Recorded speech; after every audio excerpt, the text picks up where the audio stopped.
Nataka nimuulize maswali. Uchebe. Uchebe. Sasa tunaenda hapo. Uchebe. Nataka nikuulize swali moja. Uliza. Mimi naamini Simba na Yanga ndio wavunjifu wa kanuni na sheria Tanzania. Na naamini Simba na Yanga ndio inaipa wakati mgumu bodi ya ligi na TFF. Na naamini tena hiyo Simba na Yanga ndio inasababisha viongozi wa TFF na bodi ya ligi kuvunja sheria na kanuni. Wewe unaamini? Kwa asilimia chache. Kwa asilimia chache. Taratibu. Umeniuliza nimekujibu. Ila kwa asilimia chache Yanga anahusika kwenye moja ya kuwa Simba na Yanga kwenye uvunjifu wa kanuni. Lakini Simba ndio klabu namba 1 inayoongoza kuvunja kanuni na sheria na taratibu za kimpira hapa Tanzania. Nataka niseme kwa mfano, tunarudi kwa mfano dabi ya 2021. Sawa? Dabi ya 2021 mpira ulitakiwa uchezwe saa 11. Saa 11 jioni. Mabadiliko ya muda yalikuja kutoka saa 8 mchana. Kikanuni, kisheria, kitaratibu hairuhusiwi. Tunarudi kwenye sheria zinasema hivi. Mabadiliko ya muda inatakiwa angalau yawe masaa 12 kwa emergency. Masaa 12, ila kisheria imeainishwa masaa 24 mpaka 72. Ile sheria ilivunjwa 2021. Tunatambua timu inatakiwa ifike uwanjani masaa 2 kabla kwa ajili ya kufanyiwa ukaguzi. Umenielewa? Masaa 2 kabla. Wakati huo saa 8 taarifa inatoka kwa umma kwamba mchezo umebadilishwa muda mpaka saa 1 jioni. Tayari Yanga kwa mantiki hiyo ilikuwa imeshatoka Avenue Town inakuja Benjamin Mkapa. Sio kama mnanielewa vizuri. Tayari imeshatoka Avenue Town inakuja wapi? Benjamin Mkapa. Maana saa 8 imeshatoka kule. Saa 9 inatakiwa ripoti uwanjani. Saa 11 mchezo. Hiyo taarifa ilikuwa na makosa. Na kweli bodi ya ligi walisimama na wakakiri tulifanya makosa sisi. Lakini Simba alikuwa ameshakubaliana. Aliyekubali kwenye matamko sio kikanuni ya kimpira. Simba alikuwa amekubaliana nini? Alikubali tamko. Yamekubali muda ulivyosogezwa mbele. Ndio. Umenielewa? Kwa sababu angekuwa hajakubali, ilitakiwa aungane na klabu ya Yanga kwamba kwa nini mabadiliko ya muda yametokea ghafla. Hapo unadhani kwa nini alikubali hapo? Kwa sababu aliangalia kwa upande wake, manufaa ya upande wake. Kama mnakumbuka 2021 hiyo alivyokubali mabadiliko ya muda, ile dabi iliahirishwa, tukaja kucheza tena, ndipo tulipowapiga goli 5. Mnakumbuka? Zungumza ukimaliza. Mnakumbuka? Umenielewa? Kwa hiyo yeye alikuwa anaangalia kwamba athari gani nikipeleka timu naenda kuathirika uwanjani, na ndio maana alikubali mabadiliko ya muda. Lakini mabadiliko ya muda bado ikaja kuwa madhara kwake. Narudi kwenye dabi hii. Sawa? Maliza hapo. Kwenye dabi hii hapa ukiangalia timu mwenyeji alikuwa ni nani? Yanga. Ni Yanga. Ambaye yeye anatakiwa kumhudumia mgeni kuanzia usafiri, kuanzia usalama, umenielewa? Na swala la kuhakikisha pale uwanjani. Na maana tunaelekea kwenye kanuni au taarifa ya bodi ya ligi. Ilisema hivi, Simba hakutoa taarifa kwa match commissioner. Simba hakutoa taarifa kwa mwenyeji wa uwanja.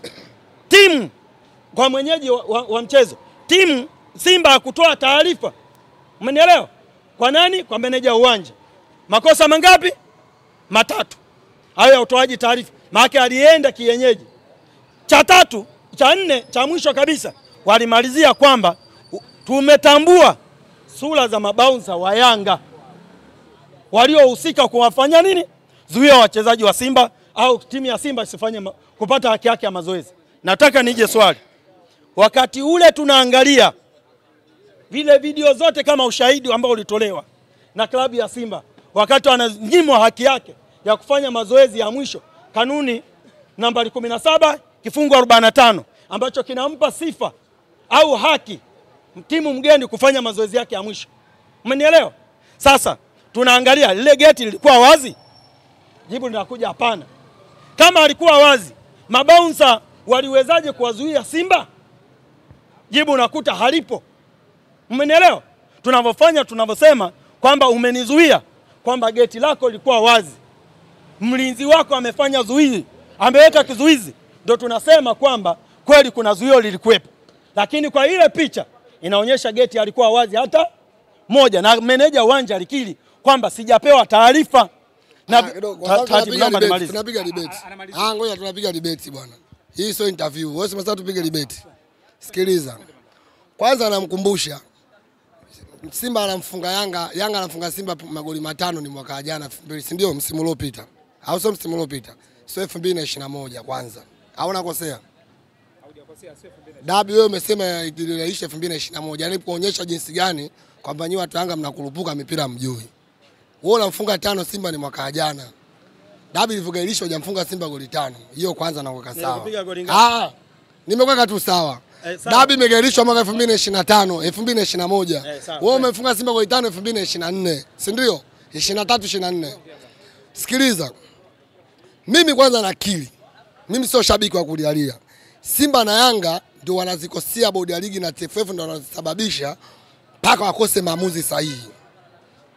Simba na Yanga ndio vilabu pekee vinakanyaga kanuni na sheria. Tukitaka tufuate sheria na kanuni, kwanza injinia mwenyewe astahili kuwa rais wa Yanga. Huyo hajui. Tunarudi sasa kitaalamu. Mfumo wa chama haimna cheo cha urais. Umemwona turudi kwenye siasa kidogo. Umemwona Mama Samia. Mama Samia ni rais wa Jamhuri ya Muungano wa Tanzania. Akikuja CCM sio rais, ni mwenyekiti. Kwa sababu ni chama. Unakielewa kwa kitu? Hili Yanga au Simba ziwe na cheo cha urais, wanatakiwa kamilishe transformation. Ambao Simba na Yanga mpaka sasa hivi bado hajakamilisha nini? Transformation. Bwana hajakamilika. Mimi namkataa. Mpaka sasa hivi imekamilika transformation. Jangwani imekamilika. Ndio maana mmekuwa na rais. Ngoja taratibu. Ngoja taratibu. Ngoja mimi nimeongea. Imekamilika. Wewe umesema imekamilika. Basi. Yaani wewe ukiulizwa wajibu mimi muda wangu wa kuongea. Japo mimi muda wangu ninaongea mimi sijataka hata kujibu chochote. Hili ni kusikiza ni sawa au sio? Kwa sababu gani? Simba na Yanga huyu anaongea kiushabiki, lakini mimi mtu asiojua hata watu wanaosikiliza. Mpaka sasa hivi hamna klabu iliyokamilisha transformation. Ila kuna kila klabu imefikia asilimia kadhaa. Inawezekana Yanga ana asilimia kubwa kuliko Simba, lakini hajafanya nini? Hajakamilisha. Hapo umeongea Kiingereza, kwa nini tutazama unazungumzia mabadiliko ya uendeshaji wa klabu? Mabadiliko ya uendeshaji kwa Simba na Yanga mpaka sasa hivi bado. Hata yeye mwandishi unaelewa iko kitu. Kwa hiyo Yanga au Simba wao ina cheo cha urais, lazima wakamilishe mabadiliko kutoka kwenye wanachama kuja katika vilabu vya nini tunasemaje kitaalamu. Kwa Simba na Yanga mpaka sasa hivi bado vilabu vya wanachama. Hata huyu ni mwanachama wa Yanga. Una kadi hauna? Nayo. Wewe ni mwanachama. Kwa hiyo Yanga ni klabu ya nini? Ya wanachama. Kwa sheria na kanuni, injinia akustahili kuwa rais wa Young Africans. Kikafanyika nini sasa mpaka akawa rais? Kikafanyika nini mpaka akawa rais? Sema ndio maana hata ukimsikiza rais wa mpira alikwambia, ndio maana ukimsikiza rais wa mpira alisema nyinyi mpo sawa, kwa sababu hata huyo rais wao kuna sheria na kanuni wameikanyaga, TFF na bodi ya ligi wamewabeba.